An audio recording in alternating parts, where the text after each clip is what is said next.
Hi, everyone. Welcome to the Learning Salon. It's great to host another week with Dr. Sara Mednick.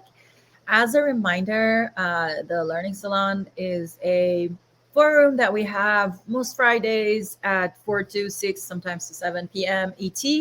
And what we do is we try to discuss bridges and contentions between biological and artificial learning. As you recall, we don't shy away from disagreements, but we try to be respectful in every disagreement that we have. But disagreements and questions by junior members, students, all people from different disciplines are all welcome. So, speaking of the intersection between biological and artificial learning, Dr. Sara Metnick's work relates to sleep and downstate states where you're not being actively in pursuit of some task or goal, which is something perfect to talk about. And another, announcement before we go further is that yesterday was John Krakauer's birthday. Happy birthday! Happy birthday, John. We are very happy that you were born, and that you can do this.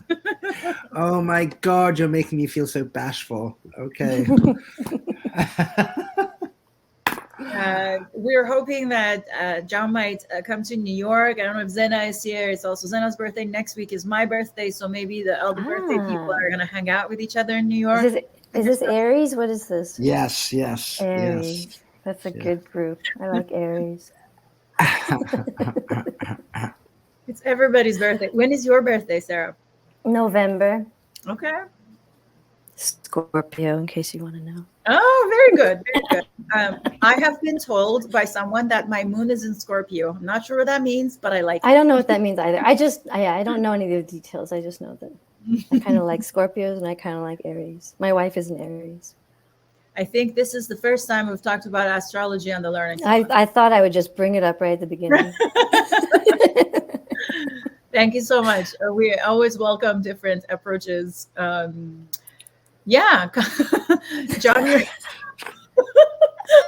in the chat, someone is congratulating John on being born, which is great. It was tough. Oh my God! Yeah. It was a chore. Yeah. For whom? Committees. Oh, not for me. Let's just get that straight. I mean, it might have been. It seems like a horrible realization. Oh my God, where am I? What's happened? So, with that, we get to a more relaxing state, which is the down state. Yes. So, Dr. Sara Metnick is a professor at UC Irvine, which is where I last saw her before everything, obviously, the world closed down. And we are very excited to hear about your work, Sara. If you want to share your screen, that would be awesome.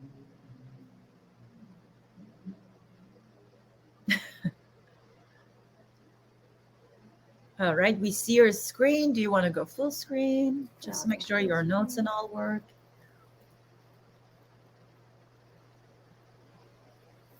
How's that? Perfect. Please go ahead, and we will be mostly silent during your talk unless there's an urgent clarification question.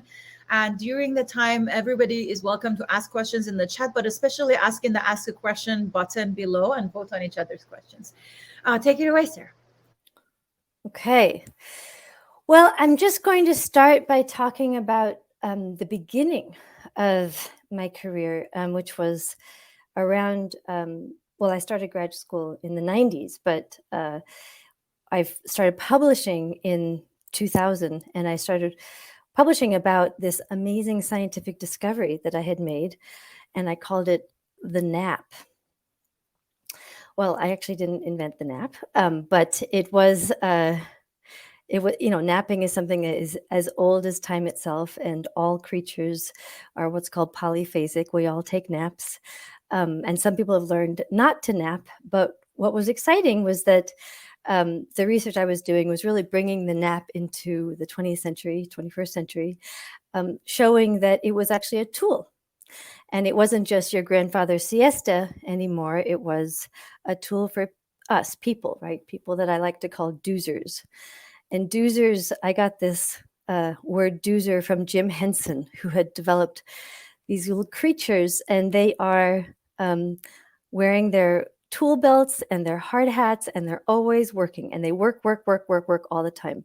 And for the most part, I think our culture is just a culture of doozers. And back in 2006, when my book, Take a Nap, Change Your Life, first came out, we were sort of searching for things to make us doozer harder. And a lot of people were going into, caffeine and amphetamines and whatever you could do to push yourself. And so the nap was a antidote to all that, but it also was part of doozer culture. It was free.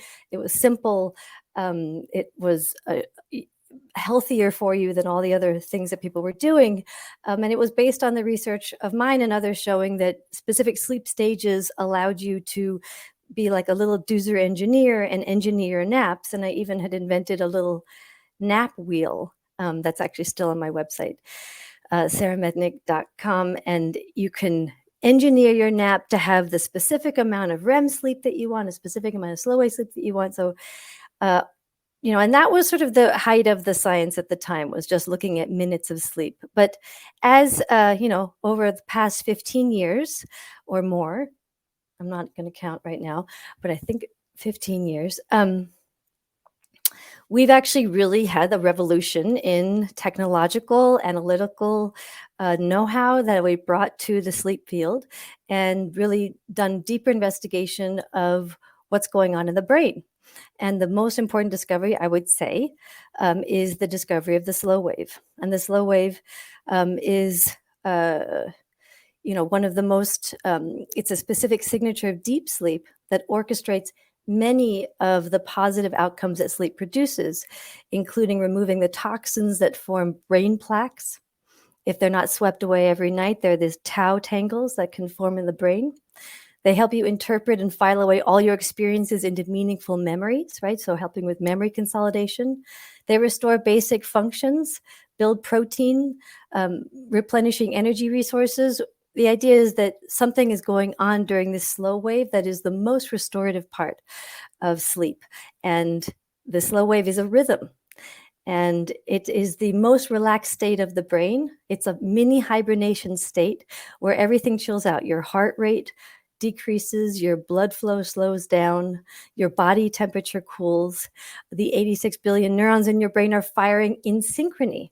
You have the whole global slow wave that goes across the whole brain, and all of your neurons fire all at once. And we have some recent papers coming out that show that this synchronized firing of the slow wave in what we call the up state, which is this up state here,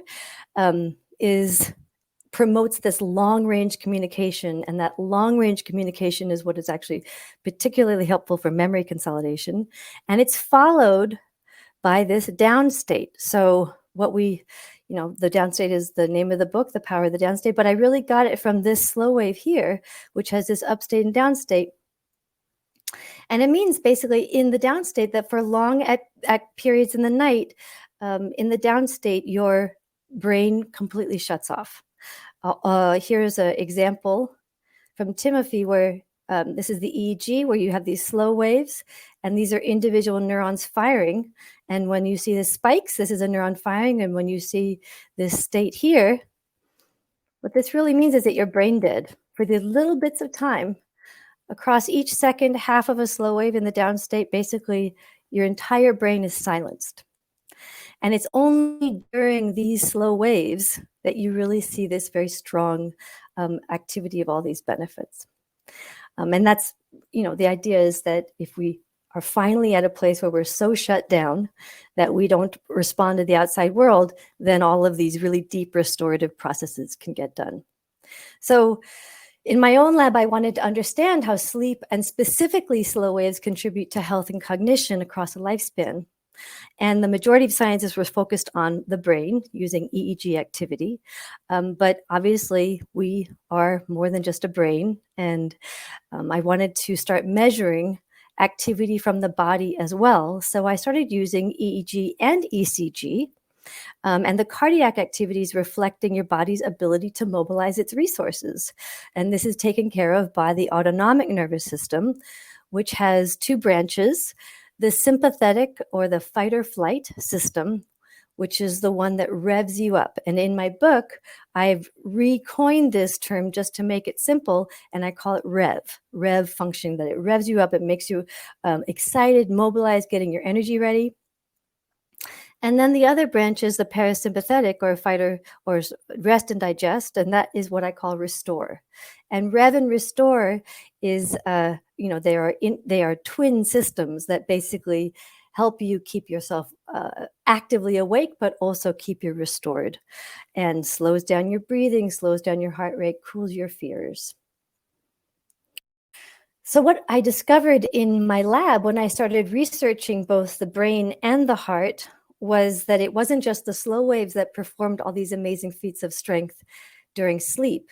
It's also the fact that restore reigns during deep sleep. It turns out that when you're wide awake and taking on the world in the middle of the day, rev dominates, right? You have a high sympathetic arousal during the day. And then when you finally lay down your sword and armor and crawl into bed, restore takes over and puts your body and mind into recovery mode. And my lab discovered that the amount of restore that you get during deep sleep predicted not only all the physical benefits that we know about, healthy cardiovascular system, robust metabolism, gut health, repairing of muscle tissues, immune benefits, but it's also responsible for all the cognitive benefits we experience every day. Maybe not all of them, because we have a recent work showing that there may be some trade-off between the executive function benefits that restore is helping you with, that is trading off with your long-term benefits that more the spindle replay activity is helping with. And that's a really exciting area of research I'm excited to talk about in a different talk. And so this was a really exciting idea, right? That it was that there's something else going on other than just the central nervous system, that the autonomic nervous system during sleep was playing a role in our cognition. And critically, I do aging research. So I bring people in of all ages into the lab, and I give them the same research where same experiments where they get tested in the lab and then they take a nap or take a nighttime sleep in the lab, or they are just staying awake quietly, resting, or they can be active. So we have a lot of different interventions there. And then we retest them after this intervention, and we see how did their brain activity affect their performance change. And what I found is that these very systems that are so strong and so helpful for young adults seem to be falling apart and not as powerful and present in older adults and in middle-aged adults. And that's, and the question is, when does this start to happen? When does this resource system stop producing for us and stop being as powerful? And so, what recent research is showing is that this is happening earlier than you'd think. And the reason, of course, is because we live in a world of extreme, what I call upstate parties, that no matter what your personal weakness is, whether it's lust, gluttony, greed, sloth, wrath, envy, or pride, there's a 24-hour upstate party in permanent full swing everywhere you go, luring you in with short-term rewards that offer up 1,000,001 reasons to avoid nurturing and tending to your downstate, whether it be fast food, highly processed food, high sugar foods that give you that burst of energy, but also put you in a state of high inflammation and high oxidative stress and large stress response, whether it's just, the amount of pharmacology we are continuously playing with in terms of uppers by day, downers by night, whether it's the 24-hour news cycle, social media, this kind of culture of doozer culture of just working, or if it's the amount of ways in which we're trying to take ourselves out of the game, right? With alcohol and downers and non-medical use of prescription drugs, all this kind of stuff, which is really, instead of taking care of ourselves, what are we doing? We're indulging in these different areas. And it's the trading of our downstate processes early on for all of these upstate parties that I believe is the reason why we have so much chronic disease, we have so much pathological aging, because our modern state doesn't downstate. Our modern society doesn't downstate. So my findings from the laboratory became the central idea of my book, that all living things are rhythmic. They have upstates and downstates, and all of our subsystems operate via these rhythms, including your breathing, your heart rate, your sleep, and exercise and metabolism. Rhythms are a universal principle of nature because nature repeats itself when it finds a pattern that works. We as individuals function best when we get our own rhythm in sync with these larger natural rhythms, because they provide designated periods for optimized energy expenditure during the upstate and energy restoration during the downstate. And we need both. There's many examples of upstate, downstate cycles.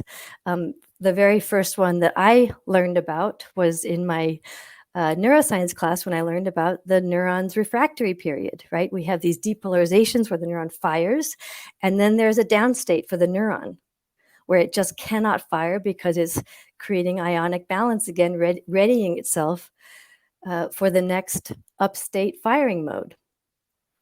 I already talked about the slow wave, right? That gives your brain this deep rest in the middle of your sleep. And of course, sleep and wake is set by the Earth spinning on its axis for the past 4.5 billion years, giving us the sunlit day and the moonlit night.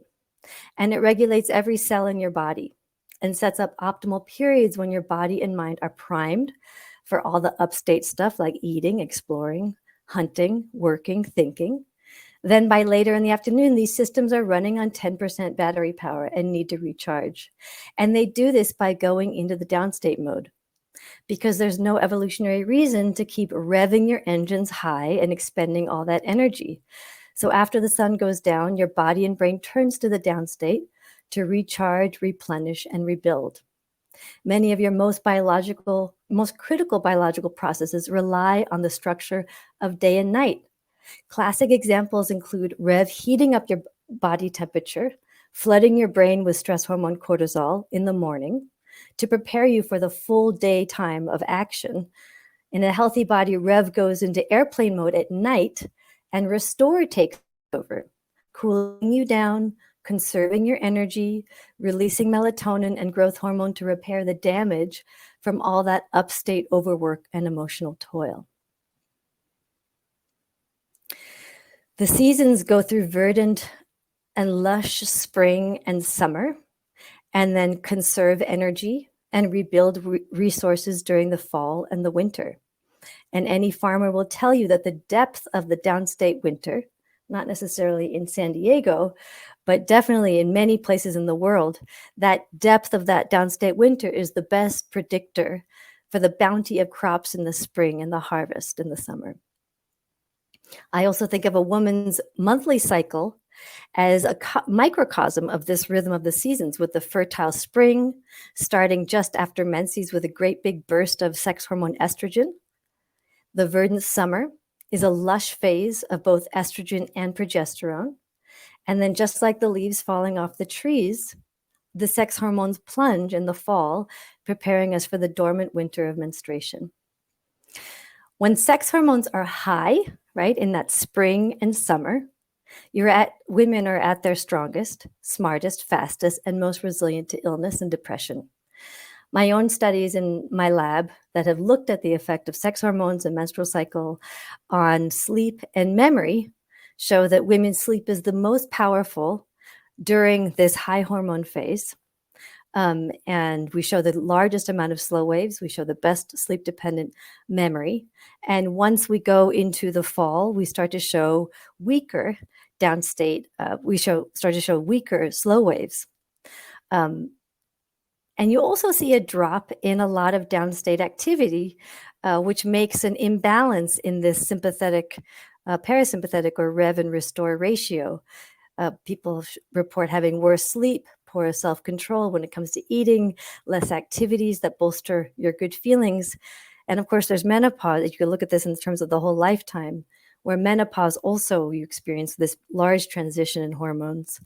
And it's during that transition where we start to become, women start to have more risk for cardiovascular disorders, degenerative disorders that we're actually saved from and protected from in our more kind of high hormone reproductive years. So as you can see, rhythms are a universal principle because inward recovery is just as important as outward activity. The crashing part of the ocean wave wouldn't exist without the drawing inward part of the wave. So having set periods for both states allows the brain and body to anticipate and prepare all the necessary organs to be ready for action during the upstate and prioritize recuperation and restorative processes during the downstate. The second perk of having all of your natural systems be rhythmic is resonance. You've probably heard of this word as meaning that an idea really speaks to someone, as in nap time really resonates with me. But it's also a very important term in physics. It's based on the fact that every object has a natural frequency. Think of a child on a swing set. There's a specific frequency that swings up and down with a specific temporal cadence. You also have a natural frequency, and the systems within your body have natural frequencies. Your heart rate speeds up and slows down in a predictable way. Resonance happens when the rhythm of one object matches the natural frequency of another object, such that the two rhythms get synchronized together with their upstates and downstates having the same peaks and troughs. Just like that child on that swing, when the parent pushes the swing, at the swing's natural frequency, it swings higher. So too, the rhythms inside your body and mind get amplified and more powerful. Resonance, of course, can get out of control in the case of a badly made bridge, which of course is this awesome video that we've all seen in high school, right? Where the resonant frequency of the bridge actually was met with all of the wind chasing through it, and suddenly this pushing of the wind made the whole bridge collapse. Of course, it also happens in the proverbial wine glass that can vibrate at a specific frequency that it can shatter. So this is not always a positive thing to access, but biologically, within your body, you have systems that can resonate with each other. Take the relationship between your heart rate and breathing rate. You typically take around 10 to 15 minutes, breaths per minute. So here is your breathing rate here, and here is your ECG heart rate. And these breathing rate is much faster than the heart rate. You can see there's a little bit of a speeding up of the heart rate and then a slowing down, and then a speeding up and slowing down. And this speeding up and slowing down of the heart rate is not in sync with the respiration. And what you find is this is heart rate variability, which reflects your restore parasympathetic activity. But when you intentionally slow your breathing rate down, what you find is that you enter a state of resonant breathing. So here, your slow, deep breath coincides with this speeding up of your heart rate, which means that when your lungs fill up, your heart rate starts to beat faster, and you're actually able to gobble up more of the oxygen in your lungs. And what do we see happening to your restore system? You see this very robust signal from your heart rate variability. And this state of resonant breathing is a deeply relaxed state because intentionally slowing your breathing, your restore system has taken the reins from REV, that sympathetic stress response, and it sends this I got this, capable, strong signal to the brain, ensuring feelings of safety on top of filling your blood with more oxygen. So I think that I probably just have a couple more minutes, and I just want to give you a couple more examples of how, and this is obviously reading the book, you'll get a lot of examples of how you can align your body's systems, but let's move all the way over to metabolism. You have a natural period of peak upstate activity in the middle of the day. And then by say 3, 4, 5 o'clock, your metabolism slows down deeply. So having a late dinner is basically, putting your eating time at its most dysfunctional. But if you create the majority of your nutrition and caloric intake during the day, your eating resonates with your natural metabolism and allows for your metabolic system to have a really deep down state. And this is why, if you heard about intermittent fasting, time restricted eating, all of this, they tell you what to do, but this is the reason why, is that you're giving your metabolism a deep down state, which means that it's more prepared and ready for the next day. And the benefits of exercise, right? Exercise, when the cardiovascular type of exercise that really gets you sweating and your heart racing, that increases it increases Rev activity. And this big Rev response will also produce a large restore parasympathetic response that follows. And the key to making sure that your exercise is aligned and resonant with the rest of your systems is to have your restore response happen while you have your most amount of slow waves, right? And the most amount of slow waves happen in the first part of the night.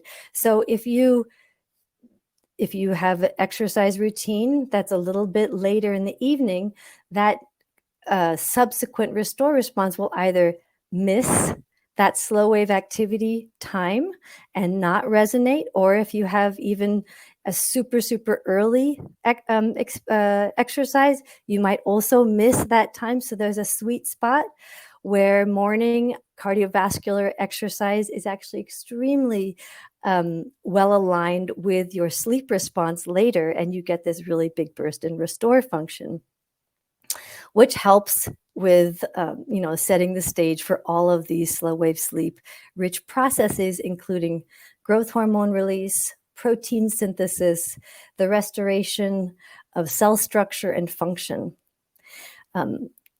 And so basically the idea is that your day is literally filled with chances to de-stress at the physiological and emotional level. And we push, we have a tendency to push all of these processes to, hope that sleep will take care of all these things. But the truth is that we have them all day long and we don't snatch them up because I don't think that we know that they exist. But we also think that anything taking a break will make us look like, we're not being productive, or, make us think that we're not being productive. But these down states are there in the middle of the day. And anytime you choose to access them through your breathing, through exercise, through how you eat, through how you relax, you will benefit now, but also 20 to 30 years from now. So I hope that this explains a little bit about the book, The Power of the Downstate, which actually comes out on Tuesday. And I'm super excited. This is my first time being able to talk about this in a slide kind of talk. So I'm excited to share this with you. But thank you so much. Thank you so much for your talk. And I just want to let everyone know that this is the book, The Power of the Downstate. And I don't know if do you want to go into... How do I get out of that mode? Yeah. I think you have the red closed video thing, I think, that you used before, the same as before. Because I thought, closed video, I did it. Perfect. So thank you so much, everybody. This is the book, The Power of the Downstate. We look forward to the discussions. So it seemed like a great talk for general audiences, but we have a little bit of a more specialized audience here. Everybody's doing something with regards to intersection of computational or biological learning. So I just wanted to ask you, maybe you could tell us a little bit more about the science. If you have extra slides, please feel free to share. Because obviously we all enjoyed it very much, but I'm guessing that we will get more into discussions about the science part. So if you have any other slides or if you want to say something, feel free to share. Well, no, I mean, these are just general and they were just to start conversation, but I'm happy to talk more about the specific science. I don't have any particular slides ready, but yeah. The best way forward is the dialogue version. All right, John, do you want to go first? Yes. I have to. We had remind me who we had on, who was also a sleep researcher. It was a great session. I think you had Gina Poe. Gina, right. So, first of all, I think for everybody, is slow wave sleep, as you're talking about, what used to be called stage 4 sleep? Is that what that is? Yeah, a little while ago, it was. I still miss stage 4 sleep, but stage 3 sleep was sort of the intermediate between stage 2 and stage 3, and then stage 4 sleep was the time where you really got deep into the slow waves. But now we just call everything stage 3 or slow wave sleep. So there are just two now. There's just REM. Then you go into stage 1 for the first couple of minutes, and then you go into stage 2, which is about 60% of sleep, and then you go into slow wave sleep or stage 3. Right. Just also wanted to show that there is a figure in the book with all the stages showing that stage 4 is more rare in the elderly. Yeah. And just also that stage 4, like that deep slow wave sleep, only happens during the first part of the night because of a phenomenon which is basically sleep pressure. And what happens is the second that you wake up, you have this beginning process, which is just counting the minutes you've been awake and getting you to the place where you can get back to sleep. And the reason for that is that you're trying to get back to slow wave sleep, because slow wave sleep is sort of the a homeostatic response to waking. So the more you've been awake, the more you need slow wave sleep. So at the end of the day, when you get to sleep, the sleep that you usually have if you're young and healthy is a long period of slow wave sleep. But as Ida was saying, that actually as you get older, this slow wave sleep starts to decrease and you start to have much less slow wave sleep. Yeah, so I'm just trying to sort of square all the things together. There's slow wave sleep during sleep. Then there are naps where presumably you can snatch some slow wave sleep in naps as well. Is that correct? Yeah, I mean, depending on how long you're sleeping, if you're just taking a short 20-minute power nap, that's just going to be all stage 2 sleep. So is there any value to that if there's no slow wave sleep in it? There's a lot of research that has gotten into the different features. As I was saying, that there's been sort of a revolution in sleep in the past 15 years where the understanding of the different features of each sleep stage in terms of the electrophysiological features has shown that there's very important features of stage 2 sleep that are potentially different than slow wave sleep, and that they will, not only is it good for increased alertness, but the sleep spindles particularly seem to reflect this replay process of us replaying our prior experiences and strengthening our memories in that way.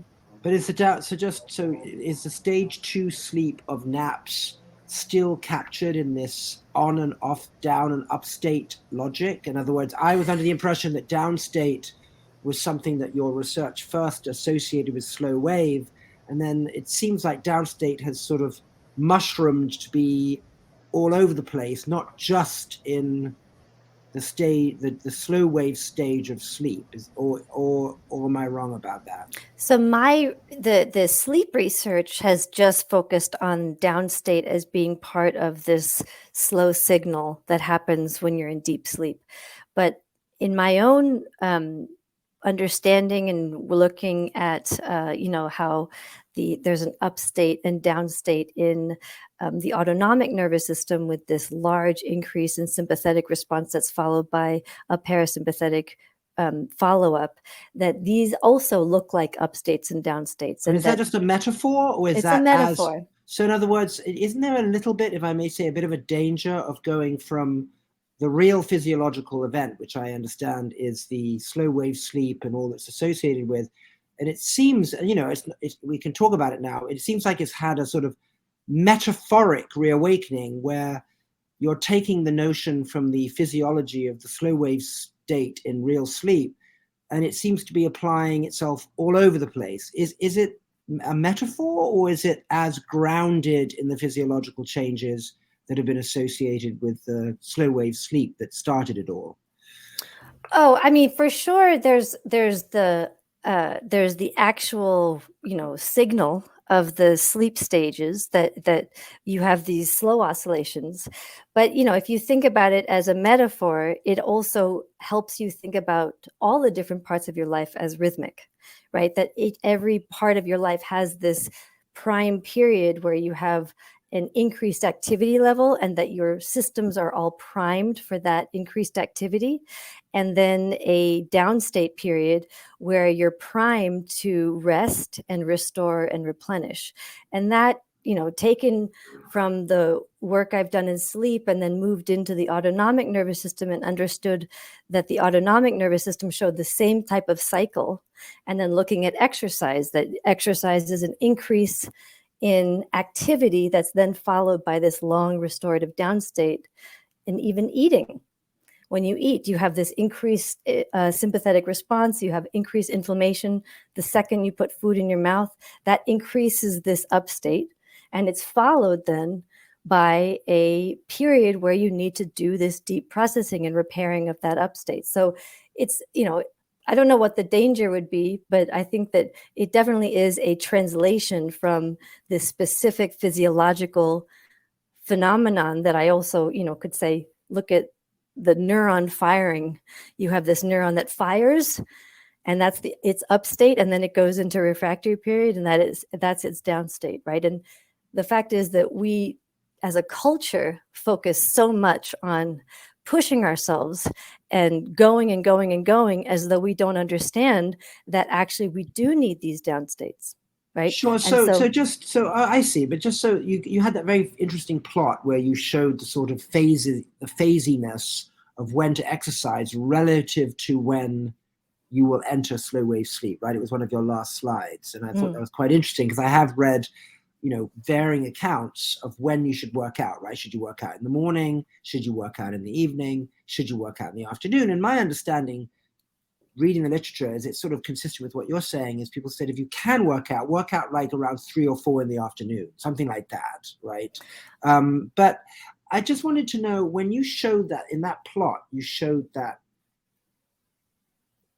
the slow wave sleep, which is an EEG signal ultimately, right? So, but what was the measure on the y-axis for the on-offness of the exercise itself that you superimposed on the EEG? What's on the y-axis there? I think that I must have confused you. Do you want me to show you the plot? Yeah. Can I see that plot? Okay, Yeah. Yeah, I think I must have confused you with all the different cycles. So definitely taking. Yeah, it was that one about exercise towards the end there. Yeah, that was just a. Maybe I can just move it. It's after the stretching person. I can see it. Let's see.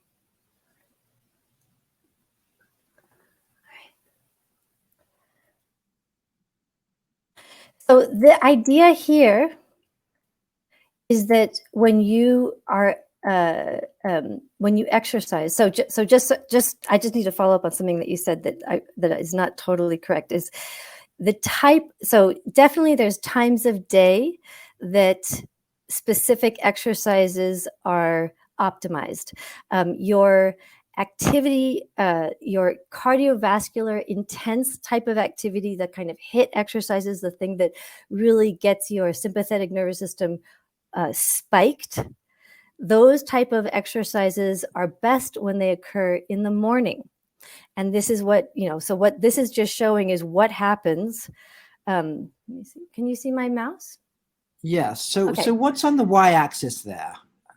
This is your activity level. This is just you exercising, right? This is you suddenly spiking your so what would that be? What would that be arousal? That would be heart rate? This is your heart rate. We can say heart rate. Okay. All right. So your heart rate goes up and then it comes down, right? And what happens is you have a restorative response This is your parasympathetic activity. So this is, if you think about this as your sympathetic activity, that as this sympathetic activity spikes, you have a parasympathetic response that is working to slow down your heart rate, right?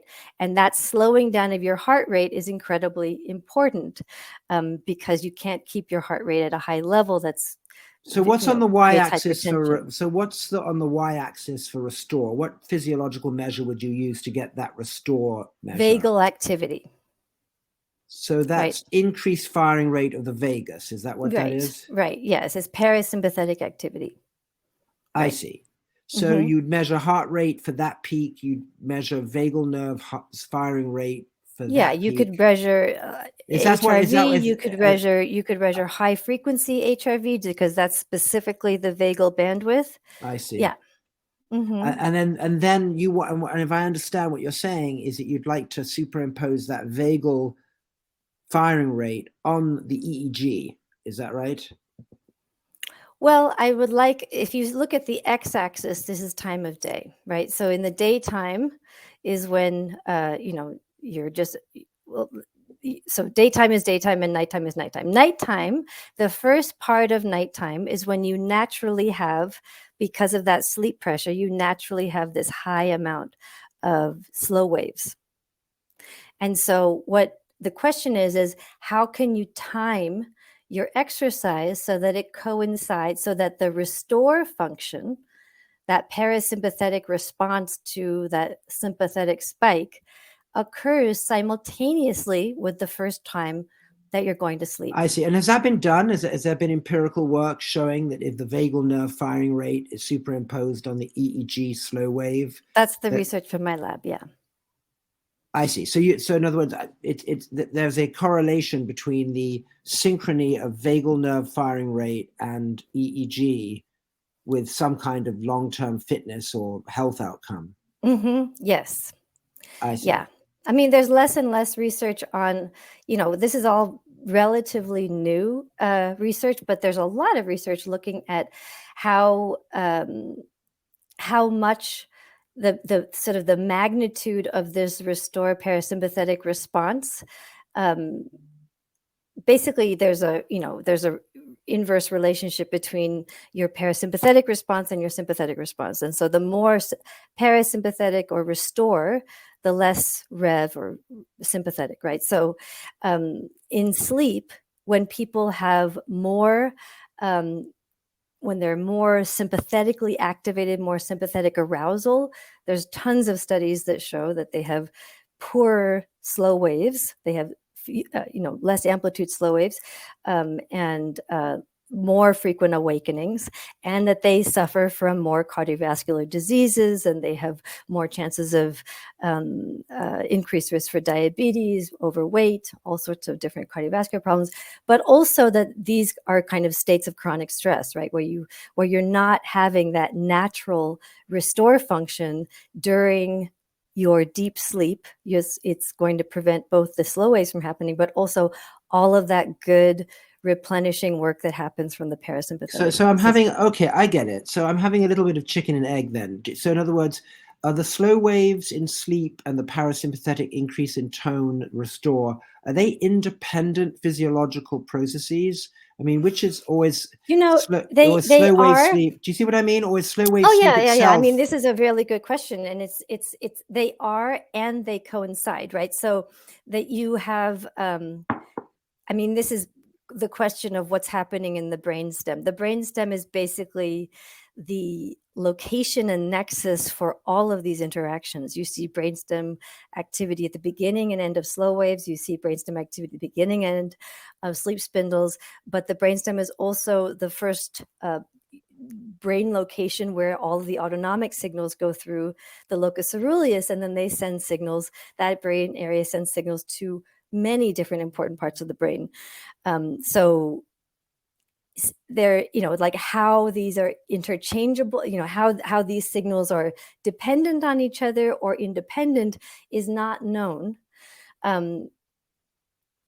but because obviously you can you can, really control your autonomic nervous system, not when you're just sleeping. You can do it when you're awake, right? You can do all sorts of things to enhance restorative function during the day. So obviously there's independent controls, but I think that's the idea of resonance, right? Is that when they happen together,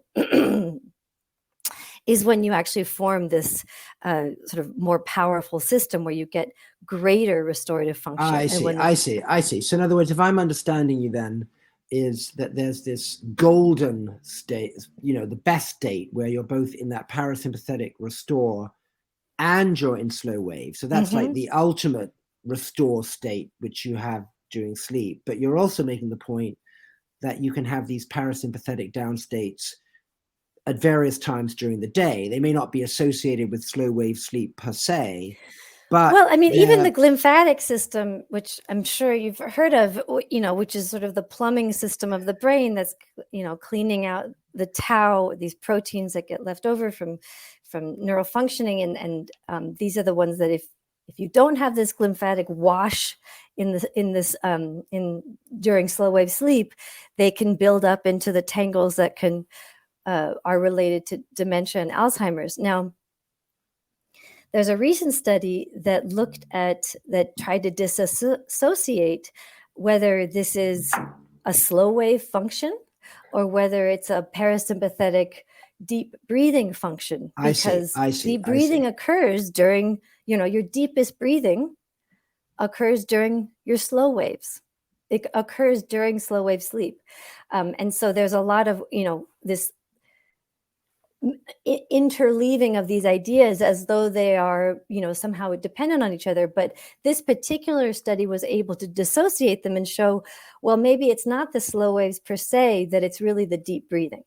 I see. Now, if that were the case, that's the point you're making, that you could get the benefits then, not just during slow wave sleep, but you could have those parasympathetic down states at other times during the day. Right? Yeah. And I think that it's a huge mistake to think that sleep should be, doing all the heavy lifting for all the crap we put our brains and our bodies through for the whole day. Right. And so people who engage in heart rate variability biofeedback, right, who do slow, deep breathing exercises such as meditation, yoga, all these things that it's all about your breath, right? Controlled deep breathing. That is that is stimulating your restore functions. So, and these people have they have better sleep. They are better fit. They live longer, healthier lives. And what that's about, I believe, is saying, well, I'm going to be tempering my sympathetic system throughout the day, bringing in moments of rest and restoration during the day so that, it doesn't all need to happen at night. So I see. Yeah. I mean, and so if you were to have, and is it true that during a nap, even though you're only in stage 2 sleep, you don't go into slow wave? Sorry, you can totally go into deep sleep in a nap. I'm just telling you But if you take a nappuccino, right, the 10, 15 minute nappuccino. naps. Yeah. In nappuccinos, even if you go into stage 2 sleep, you could nevertheless be in a parasympathetic down state. Is that right? Yeah, there are slow waves in stage 2 sleep, and that actually, that those slow waves, they're called K complexes, and they are the precursors to the slow waves that you see in slow wave sleep. So I guess what I'm saying is, can you be in a parasympathetic down state without being in slow wave sleep? Yes. Good. I see. Absolutely. Right. And we're living, I'm very interested because of stuff that I'm doing sort of in tech, is, that we're moving into the era of the wearable self, right? And everyone's wearing little, the rings and the watches. And do you have a view that, and what are people looking for? One, of course, is sort of questionnaires or reminders, information on their phones to make them do things. But what people would really prefer is not to have to be cognitive at all and listen to instructions, and just be physiologically monitored, right? And the physiology would tell you what to do rather than verbal cognitive content. Do you think that we will get to a stage now where we can use wearable physiological monitoring to optimize our downstate throughout the day? I mean, is this where we're going towards, a sort of monitored wearable self, and that we should embrace that? Yeah, one of the most I mean, there's a lot of exciting things to writing a book because there's so many new discoveries. But one of the most exciting discoveries I made was that there's a guy named Glover Teixeira, who is now the world champion MMA fighter in his category. And I met him and I met his trainer, and his trainer is at this remote location in Las Vegas, and they train these elite MMA fighters. And what was exciting was, number one, related to your topic of these remote sensors, is that these trainers who are in Las Vegas and Glover is in Connecticut, right? They are using all of these different type of monitors because it's the only way they can monitor these people, right? It's the only way they can monitor their fighters. And the most important, I would say that one of their most important things that they monitor is how much downstate people are getting. And I did a long interview with Glover, who is the most extreme version of a downstate maven I've ever met. He is somebody who monitors his heart rate with such intense precision and with such a sort of self-control. So he always has his exercise between 11 and 1 p.m. And those exercise sessions are such that he says that on a regular basis, he'll drop like 7 pounds in one training session, right? And he always has to end at 1 p.m. And then for the rest of the day, he does nothing. He doesn't do anything that he says could increase his heart rate. He says, even if I go outside to feed my birds, that's going to increase my heart rate. And so, on his daily routine, he spends 12 hours in bed. Sleep he says is his hardest, is very difficult for him.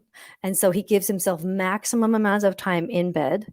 And also when he's training, when he's in that fight mode, so he just won the world championship last winter.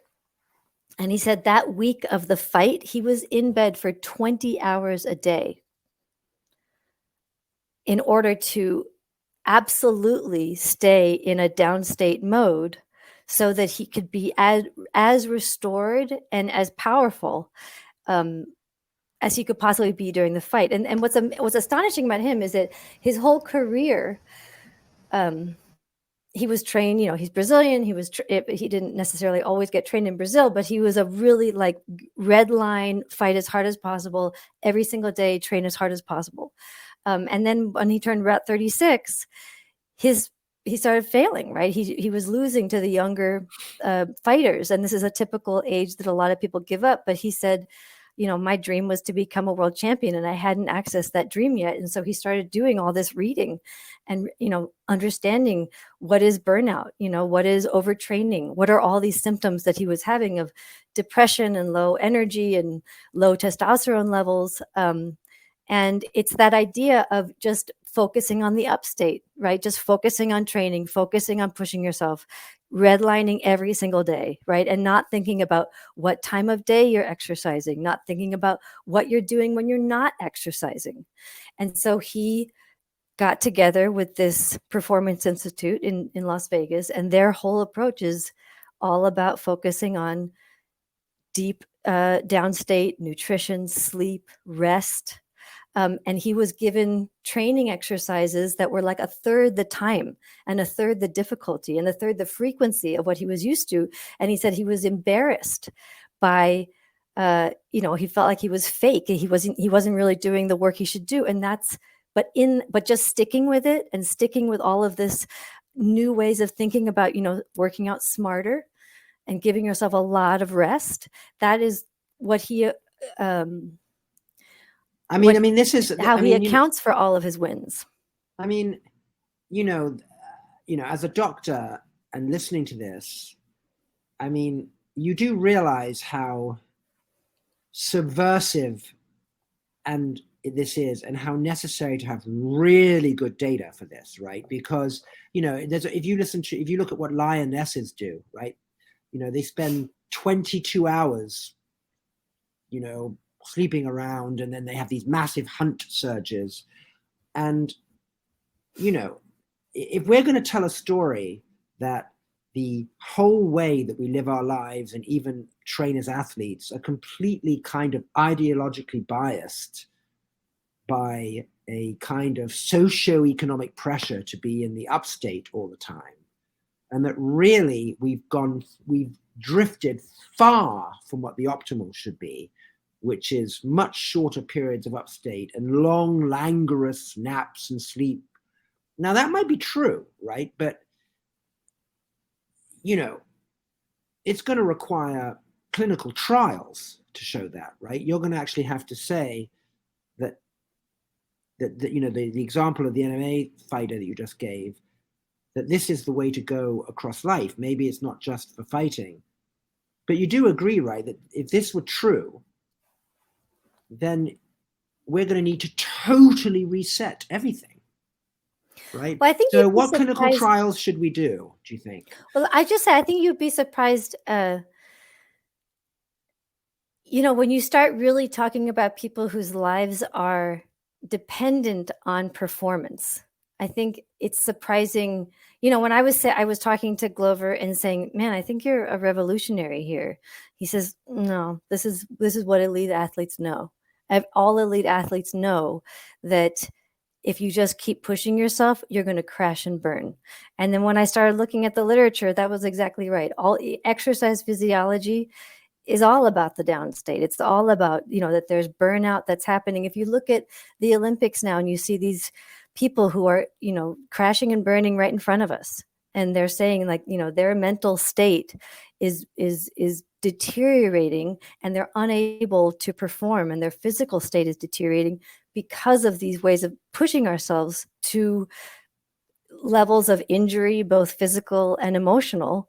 It's not, I think that we don't hear about it, but the people whose lives depend on this kind of performance, they know about this. Right, but the average athlete, whether it's a musician or tennis players, practice 5 to 6 hours every day. That's what they do. So, in other words, Federer talks about this. Michael Phelps talks about it. I know a first violin at the Zurich Opera.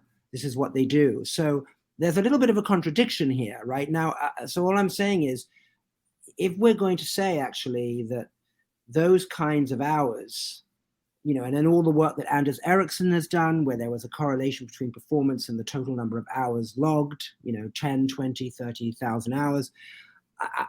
I'm not trying to be contentious here. I'm just saying that there has to be, this seems to be an incredibly complex empirical space, which presumably all the wearables and all the measures we can now get could help us through this complex thicket. But I'm just trying to see what kind of recipe and what kind of trial and what sort of measurements we would need to really find the optimum, right? And you're suggesting, and I'm totally open to it, that the optimum is nowhere near where most people think it is. Yeah, I mean, I think actually there's a lot of people who are at the top of their career, and they do far fewer than 5 or 6 hours a day. I mean, a lot of the people I've spoken to would do, say, 2 to 3 hours a day, and that would be sufficient. So I think that there's a variability there, and maybe that's, something that requires more investigation. But I think that your question of what are the clinical trials? I think that that's a really excellent question. I mean, the dogma of standard training, whether we're talking piano or studying or running track, is that there's set days for going hard, and there's rest days, and we just are supposed to follow these standard training algorithms. And then when you start looking at the research on coaches that are using autonomic activity to determine whether people have actually reached a recovery place, and they basically base their decisions on training on whether the heart rate or the heart rate variability has recovered to baseline. They say that, that the studies have shown that they train far fewer times, but they actually show more increased gains. It's, and those are the studies I can point you to that are out there that have really tried to integrate this kind of personal baseline status with what happens with the training, and then what happens after the training, and whether people need to recover glycogen levels, whatever it is that heart rate is representing. There's really nice studies looking at glycogen levels and showing, depending on the type of exercise that you do in your recovery, you might actually be hurting yourself because you haven't gotten back to a baseline. And so then when you try to go hard, you're not ready, right? And so you're actually going to be potentially hurting yourself. So one thing I'd like to highlight here is I think we should maybe consider statistics as opposed to going into depth into individual examples maybe. And I think there might be a difference that also Claire is mentioning in the chat, which is age makes a difference. If you're a 16-year-old gymnast, you're much more likely to be doing 6 hours a day as opposed to somebody who's like 30 or 40 or something like that. And I think the stuff that you're talking about, it might be more tested or tried in early, like less young individuals who are doing something. And by that age, maybe they have already acquired certain skills that they needed 6 hours a day of practice in order to reach there. So I don't know if from the beginning you can do like 1 hour a day and then become an Olympian. I don't think that's something that there's a lot of statistics on it. And I think these are college population athletes. These are elite athletes that are in their 20s and 30s. So it's not necessarily just people. Sorry, just to be clear, there's a difference between 20s and 30s, and a teenager just starting has never done something, right? True. Yeah. So the point that I think that the point is that there is obviously a certain level of training required to reach a certain level of baseline. If your body is and your genetics are really amenable to it, it might take less time or more. The point being, you're saying at some point after reaching certain level of expertise, there is statistically significant number of studies showing that you don't need to push yourself as much. Now, on the other hand, not taking time. I don't think I said that. I think that you're saying that. I think I'm saying something different. Then I don't understand. So let me explain what I understand, because I just want to make sure we don't go too deeply into specific examples, but stick with statistics or things that we have evidence for. So if I understand correctly, you're not saying that someone who's starting and is super young, and I don't mean 20s and 30s, I consider that to be older. I'm talking about super young, before the age where people start to train for the Olympics or stuff like that, for the disciplines that is possible. So if, like, I don't know, chess or something else, or what is it, the hurling, these things have like older ages. I'm not talking about that. Let's talk about things that are classic Olympics. So there is a point, or intellectual, different things. There's a point you reach a certain level of expertise. And before that, you're not saying you could have done it the same 3 years that others train in high school, just with 1 hour a day, regardless of your genetics, you're going to become an expert. That's not what you're saying.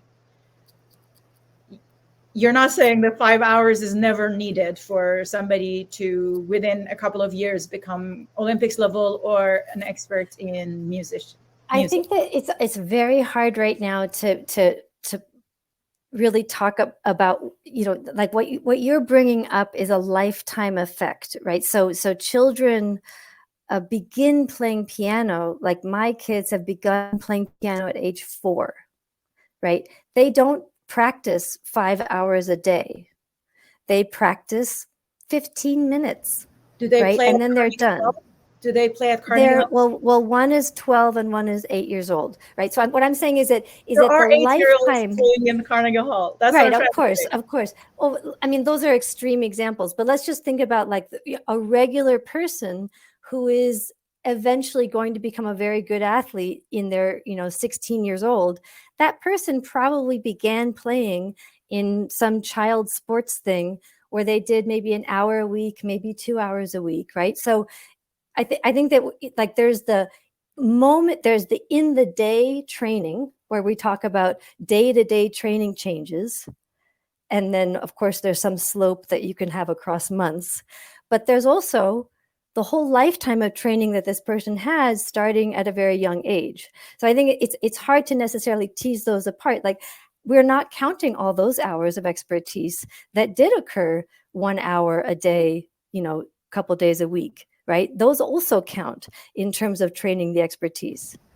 Okay, I feel like we're going into the weeds a little bit. Maybe we're not focusing on science-based evidence, but we're speculating. So maybe let's roll it back to things that are based on science, because you have done a lot of amazing science work, and there are some questions that we can ask. Maybe I can first ask, so how did you measure the sort of the vagal nerve in where did you record it in how did you record that? So maybe that's something I can ask, since I was wondering about that. So we record the heart rate variability, or we just record ECG. And Right. through that, you can do spectral analysis of it and look at different frequency bands. And then within that, you can see what is more vagal. Got it. Is there somebody who's directly measuring in, I don't know, rodents or something that you could point us at? Because I think, although I don't know if the rodents' circadian rhythms are similar to humans, given they're not predator animals, they're prey animals, etc. It's probably a little different. Yeah, there's lots of vagal measurements that are done. There's vagal stimulation that's done, so you can look inside the animal to see what happens when you stimulate the vagus nerve. And it's also is corresponding to slow wave sleep in rodents also. Mm-hmm. Very interesting. Yeah. Mm-hmm. Yeah, but most of the studies I think about are more in humans that look at vagal activity that coincides with slow oscillation activity. Yeah. Also, you have some.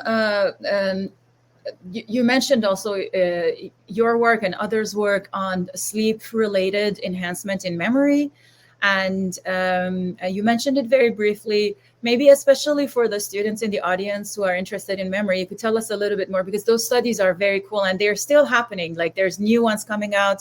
Some of us are, building computational models of how learning gets enhanced in sleep differently. So maybe you could tell us a little bit about the difference between the learning, the improvement that happens during wake replay versus sleep replay, and why does sleep have, what kind of sleep has better effect on learning? Well, there's a nice literature that is both in replay in rodents and also replay in humans. And that's kind of more reactivity kind of stuff, where you can see the same brain areas reacting, but we don't really have the electrodes in the brain to look at replay. There are some new studies looking in people with epilepsy that you can actually look at, real spiking activity. But for the most part, we're still looking at reactivation. And what appears to be the case is that there's a stronger benefit of replay during sleep than there is replay during waking. So even if you're, rehearsing during waking, I guess you call it rehearsal that occurs during sleep benefits memory more. And then what do you want me to follow up with some sort of relationship to? Oh no, I just wanted to ask, what is the reason that the replay during sleep works better? Is it because everything else in the brain is shutting down? It's not receiving any more input? Is it because it's better spread out across the cortex and it helps consolidation? And if so, which phase is it more beneficial for sleep-based learning? Because a number of folks so I've done work on replay using fMRI in humans, but in wake, and Anna Shapiro and other friends of mine like James and Tony have done work on sleep using various kinds of methods and its effect on generalization. its effects on enhancement in associative learning. So I just wanted to ask you if you have a theory or some kind of computational hypothesis about why is it and what is the difference between the replay during sleep that works better for learning? So one of the key points, right, is that during waking, we have a lot more going on in the brain, right? And during deep slow wave sleep is the time where we actually shut off a lot of communication and a lot of inputs from the outside world. And so it's just a closed system that is more able to focus on these kind of recursive signals that can be kind of passed back and forth between the hippocampus and the cortex. Of course, the engram is somewhere in there, right? Somewhere in between the cortical representations, but also the hippocampus that is, particularly with episodic memory, really, pointing to this whole sort of engram network.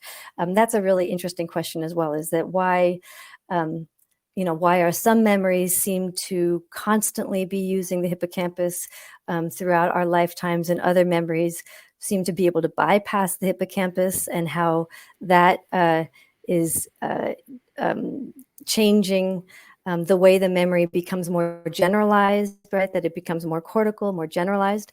That's also a really interesting question. And so, of course, there's lots of different neuromodulatory profiles that seem to specifically benefit from the hippocampal replay versus the more cortical memories that seem to occur during waking, and the more non-hippocampal memories seem to generalize as well, and they may not depend on sleep. So there's a recent study that I'm really excited about that shows that this generalization, that these memories that generalize and that happen very fast may not depend on sleep, but that more of these hippocampal replay type of memories may be more dependent on sleep. And that may be because the rest of the world is shut down, and you get into this state where you have high levels of the right neuromodulators that allow for this recursive replay, as opposed to something that stays more cortical because it was encoded during waking, but also replayed during waking. And we look at, in my lab, we look at specifically the role of the autonomic nervous system, because that there's been a whole bunch of literature looking at how the autonomic nervous system specifically engages the prefrontal cortex, and the prefrontal cortex is known to be important for executive function. So there's memory replay, memory systems, but then there's also this whole other bunch of, working memory, attention, inhibitory function that seems to be more related to prefrontal function. So the question is, how are these memory systems that are more hippocampal dependent memory systems and these more prefrontal cortex memory systems interrelated? And so we have new work looking at first, we've shown a whole bunch of research showing that the amount of autonomic activity that you see during slow wave sleep is directly correlated with how much executive function increases that you show after sleep. So this kind of working memory improvement, increased inhibitory function, that seems to be correlated with how much of this restorative work that you show during sleep. But that's not associated with this long-term memory replay result. And then now we have a new model we're calling the slow oscillation switch model, which is showing that actually our long-term memory replay functions and our more prefrontal autonomic subcortical functions may be trading off and may be antagonistically related during sleep, and that we can show when we increase things that are related to sleep, to long-term memory, such as sleep spindles, we actually decrease our autonomic activity, and we decrease executive function, such as working memory. And so we're kind of looking at that relationship and saying, well, that looks like sleep is this sort of limited resource function. And within sleep, sometimes you're devoting your sleep to long-term memory. Sometimes you're devoting your sleep to more prefrontal executive function, and that the brain is switching in between these two networks. And one of the hypotheses, the hypothesis that we're putting forward, is that the limited resource that both of these different systems are dependent on is the slow wave, because the slow waves are linked up with the autonomic activity, like I've already told you, but the slow waves are also linked up with replay and spindles. And so when you amplify spindles, you're amplifying the coupling of the spindles with the slow oscillations. And so when we do that, we also decrease the amount of working memory benefits that we see. Interesting. Right. So there are ideas that working memory and episodic memory are complementary. We've published some work on this, but with computational models, especially in prospective memory, which is a waking state, I hadn't seen that kind of like contrasted with regards to different function of the sleep. And it's very interesting that you're mentioning that slow wave sleep, whichever one it is that is at that moment in need, it's going to enhance that, either executive function / working memory during wake after good slow wave sleep, or the amount of replay that was needed for long-term memory function. So that's a very interesting perspective, that various different brain mechanisms are going to get benefits from proper slow wave sleep. Related to that, and before Claire asks her question, just wanted to ask something with regards to PTSD, because it's one of the most common cases where a disorder of memory due to an extreme sort of affect associated with certain memories, in fact, leads to lack of sleep and lack of ability to be able to properly, with a kind of a coherent narrative, recall the memory and be able to sort of narrate it. It's just there's all these different effects that happen. And sometimes when there are folks that arrive to a hospital with some recent traumatic event to the emergency room, people say don't sleep because it will get worse if you sleep. So women who go to the trauma department of the hospitals. So it seems like there is an interesting connection between sleep consolidation and also like trauma related consolidation of memories and generalization of them. And people sometimes say avoid sleep early on so that your brain doesn't do the generalization.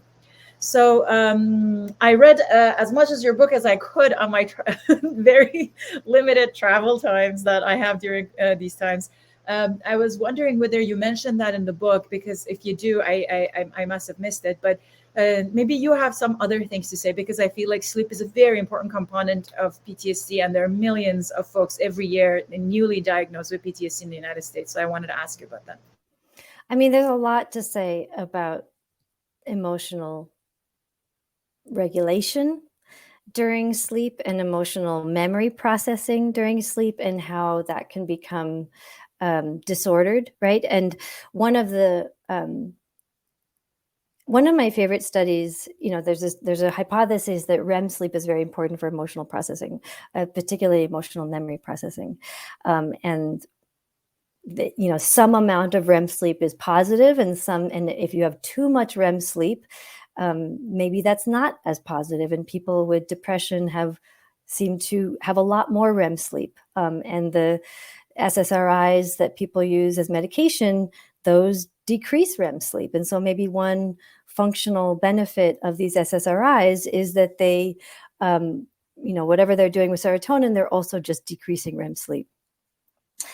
And so the question is, well, if REM is associated with emotional processing, should we just decrease, the amount of sleep that people have after they have a traumatic event? And I think, it's in its most simple, you think, well, that seems like a, good idea. Just don't, sleep deprive somebody and they won't consolidate the memory. But I think the thing to think about is the rhythm of the rhythm and the trajectory of an emotional experience. That there's a study that gave people emotionally charged information, right? The emotionally charged pictures. And then they had them take a nap with REM sleep. And they looked at right when they woke up, and then a couple of days later, they looked at their emotional response to the pictures after they took a nap, and then a few days later. And what they found was that right after they took the nap, they woke up, they were emotionally even more upset by the pictures. And the amount of increased emotional response to the pictures was correlated with the amount of REM that they had. And then they brought the people back 3 days later, and those people had a lower emotional response to the pictures. And the lower emotional response to those pictures was also correlated with the amount of REM that they had, which suggests that the type of sleep that you have right after an emotional event can predict the trajectory of a natural emotional response to an experience, so that, it will help you with that first important wave of horror of whatever it is that you experience, so that you really understand how bad it is. But it may also help you set in place the trajectory of, eventually getting over it, which is what, hopefully you do, right? With mood-related pathology, there's a quality of people who, have a hard time moving through emotional experiences. And the idea that, that we should just cut a natural process, like, as though we can think better about it. Oh, just don't sleep, right? That I feel like it's a kind of it's like this people who want to do biohacking, right? That they want to somehow quickly deviate from a natural process and think that that's somehow going to be the quick and dirty answer. I think Sorry, if I may. So first, emotional processing is different from a trauma response. Second, they don't think it's going to be over. It's going to be a lot of process, sometimes decades, to that the people might have to deal with the trauma still. It's just that first night that they come in, maybe they were assaulted or whatnot, just that night. Sometimes they say just this night, wait a little bit. And sometimes during this time so I just want to make sure, if you're not talking about trauma clinical studies in particular, we can move on to the next topic, because I worry that this is a sensitive area. Some people who are watching might also have PTSD. I just want to make sure we don't just speculate about it based on emotional reactions. But that I know that you're very scientifically meticulous, so I just want to make sure that we use a little bit caution about discussions around this. For sure, I'm just talking about mood. So emotional responses to emotional experiences. We're no longer talking about my question, which was about PTSD, just to be clear. Yeah, I don't think that, I think that's a very hard research to do, right? Is particularly in humans, is to figure out whether we should, how do we do a clinical trial of sleep or no sleep after a traumatic event? So that research really hasn't been done. Right. Because of the way that clinicians sometimes handle these situations in emergency rooms, there is data, because it's true that they didn't design it like that, but because the different practitioners have done that, there is data about this. And there's different measures of it, including how coherent the narrative is, how much they jump and the narrative becomes incoherent, how many days, and what are the symptoms that they have, including sleep disturbances. So there's a lot of research. I just want to mention to anyone watching this. But John, go ahead. But I think also just thinking about there's the cognitive memory, and then there's the physical memory, right? And whether by just not sleeping you are avoiding both, I think is a question. And I think just whatever it is that we can, cognitively say about our narrative doesn't necessarily mean we're going to have the same response physiologically. Right, great point. This is about the physiological response. And usually it has an inverse reaction to your cognitive ability to tell a narrative about your memories. The higher the autonomous nervous system is like showing strong reactions, the lower the coherence is, and the worse the symptoms of trauma are, especially within the first set of stages. Some PTSD symptoms show up 10 years after a trauma event. So we don't still understand what are the mechanisms of this effect, to be clear. So it's not like nothing is over by any means. And it has to be definitely processed cognitively.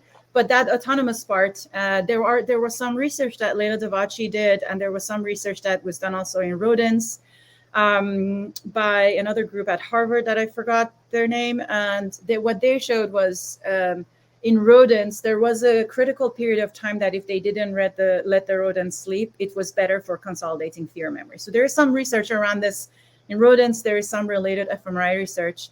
But you're totally right that the cognitive and the kind of ANS components are different, and they have to be dealt with differently. Yeah, Claire, you should unmute yourself and say what you're saying. Go ahead, because you're a Sinai with the folks that work on these things. Yeah, hello. Thank you for your lovely talk.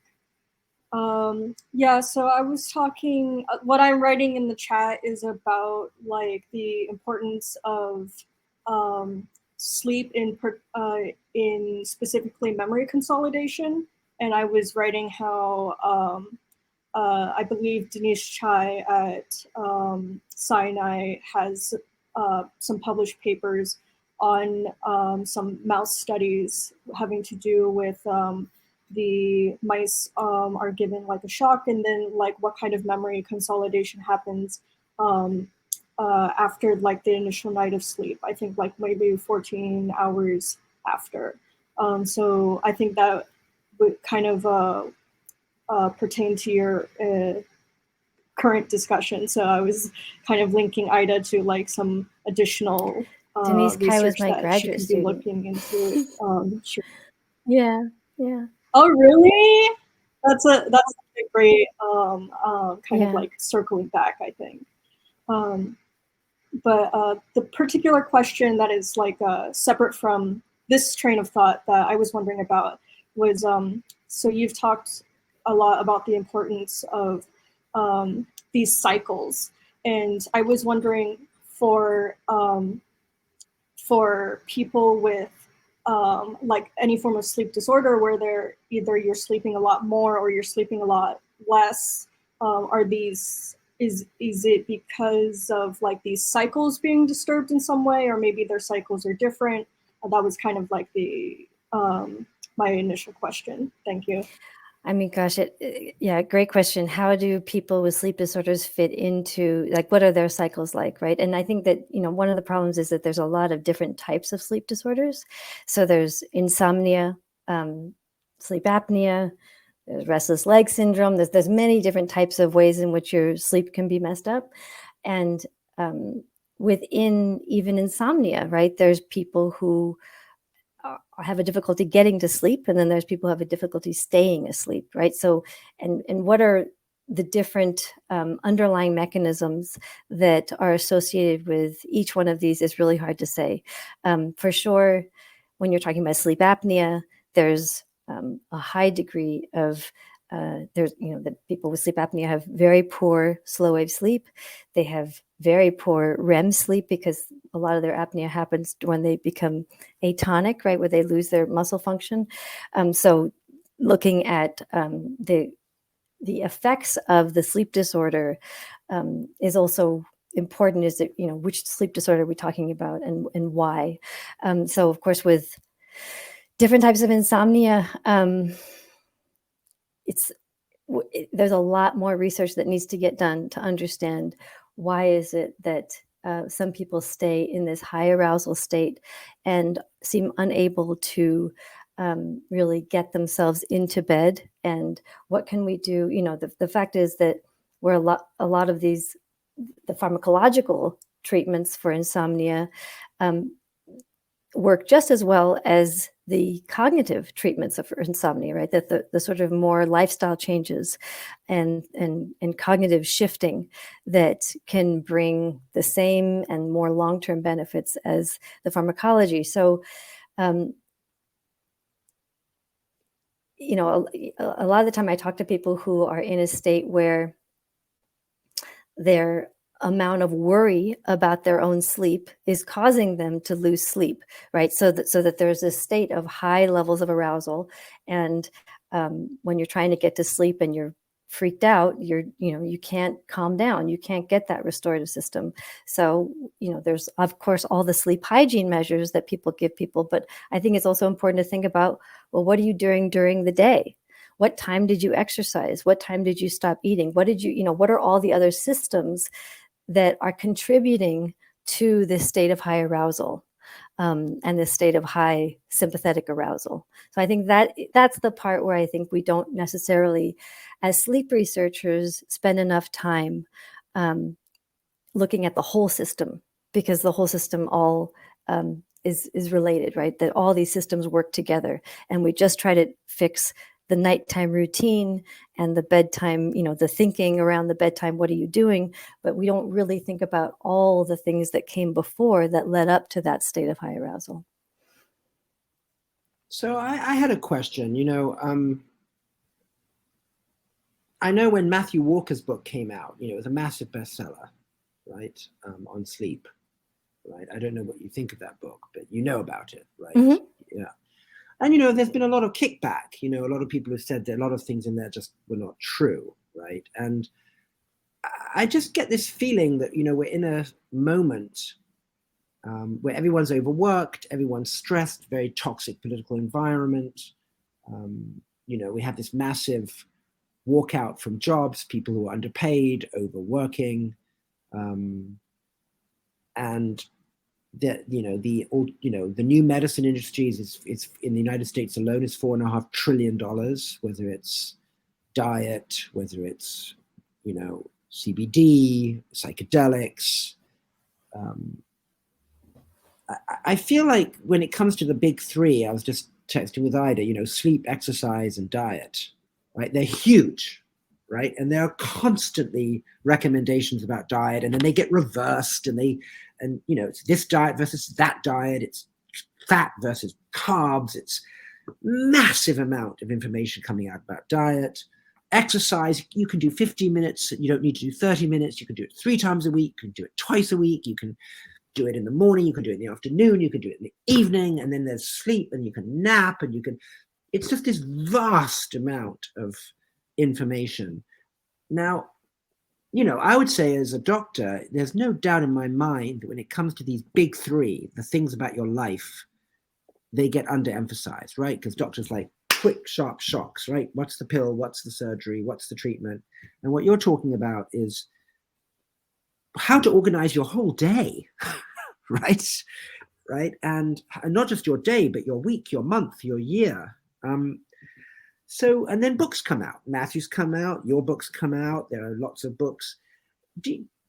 What do you think? In other words, how are we going to do the requisite evidential work to be able to really get a hold on these longer time scale interventions for human health, sleep, diet, and exercise, so it just doesn't become this massive flurry of confusion for the general public who I mean, yeah. Do you see what I'm saying? I mean, absolutely. Believe me, yeah. I'm super sympathetic to it. I mean, I absolutely believe that we should be doing far more in these areas with respect to just giving antibiotics and SSRIs and all these quick things that play directly into the pharma industry, into the neoliberal hell that we're currently living in, right? Yeah. But how do we go forward and avoid contradictions, faddishness, and really get a grip on these factors? What's your view? Okay, I'm going to tell you that I have 2 more minutes because I got to go pick up my child from school. And this is a perfect last statement to kind of make about all this, is that we need to do, that this is why I wrote this book, was because there seems to be so many books that tell you, or so many, diet plans, or one pill, or this new biohacking world of like, take this particular supplement. And it's so much of it is driven by the market, right? So much is driven by who's making money off of this one thing that you're supposed to do.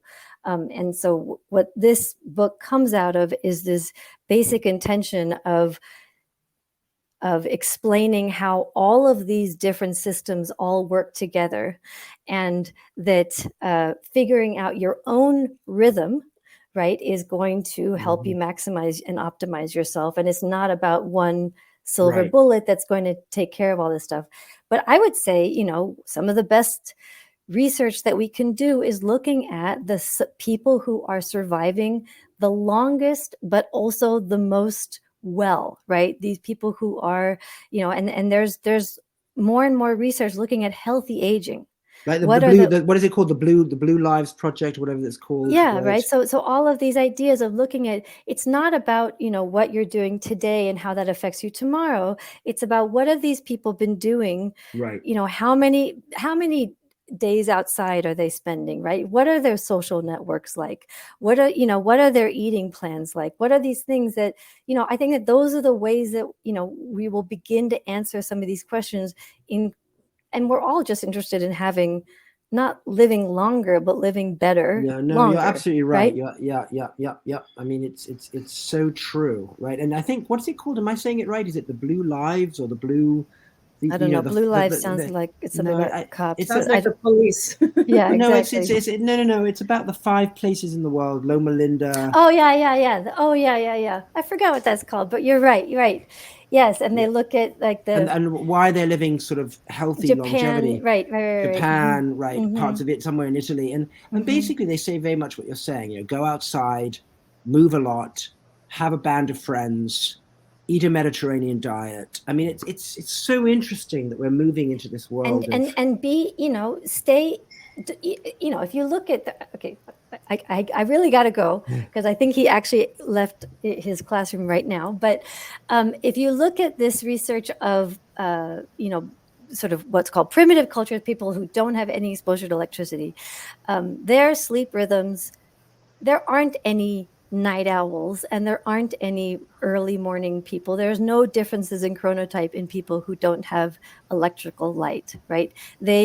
Everyone goes to sleep at around 2 hours after the sun goes down and they all wake up right when the sun comes up. And you don't see these variations that modern culture and industrialization have made, that have shifted us away from our natural patterns. And so I think that, you know, on the final word, to go as far back as we can to maintain our natural rhythms and obey these systems that are set up, you know, trillions of nights ago, that is probably the best way we could be living.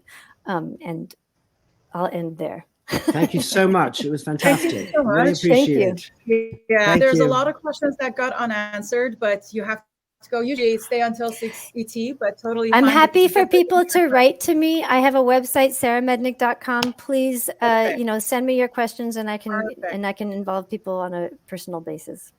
Awesome. We will send you the questions. Thank Take you care. so much and have a good day. Bye, everybody. Thank you. Bye.